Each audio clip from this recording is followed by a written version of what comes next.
మధు, అరే మధు ఎక్కడరా? చంపేస్తానరా నేను రాకపోతే.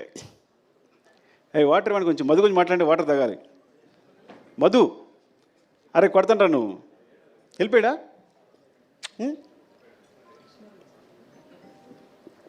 అలా పరిగెడుతున్నాడు, పారిపోయాడు అనుకుంటా. ఇంకొక డైరెక్టర్ ఈ సినిమాకి మధు. నేను మానిటర్ ముందుంటాను, మానిటర్ వెనకాల ఉంటాడు.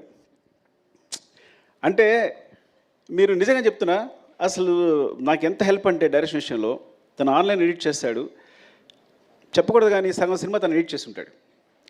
నవీన్ కూడా తను చేసే సీన్ని యాసిస్ ఉంచేసి ఉంటాడు. అఫ్కోర్స్ అంటే అంత టాలెంటెడ్. ఏదైనా ఇది పండుద్ది సార్, రప్ప అదిరిపోద్ది సార్ అంటాడు అనుకో, అది అదిరిపోద్ది.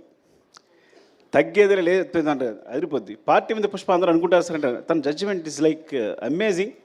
సెట్లో ఏ సీన్ ఎలా కన్స్ట్రక్ట్ చేయాలి, దానికి సంబంధించి తన మిస్టేక్స్ అవ్వచ్చు, లేకపోతే ఒక షార్ట్ కావాల్సినప్పుడు అవ్వచ్చు, నాకు కంటిన్యూస్గా నిరంతరం, చిన్నపిల్లడైనా సరే నిరంతరం నన్ను గైడ్ చేస్తుంటాడు షూటింగ్ జరిగేటప్పుడు. He's very important. ఇక్కడ లేపడం వల్ల చాలా బాధ అనిపిస్తుంది. పారిపోవడం కొట్టాలని నిజంగా చెప్తున్నా. వాళ్ళు లేపడం అంటే సగం సినిమా వాడు డైరెక్ట్ చేస్తున్నాడు డెఫినెట్గా నాతో పాటు. అంత ఇద్దరం ఇట్స్ లైక్ సో నేను మనసులో ఏముందో తెలుసుకుంటాడు, వెంటనే తెలిసిపోతుంది తనకి. ఇది కావాలి అనుకుంటే కన్నా వెంటనే తెలిసిపోతుంది తనకి.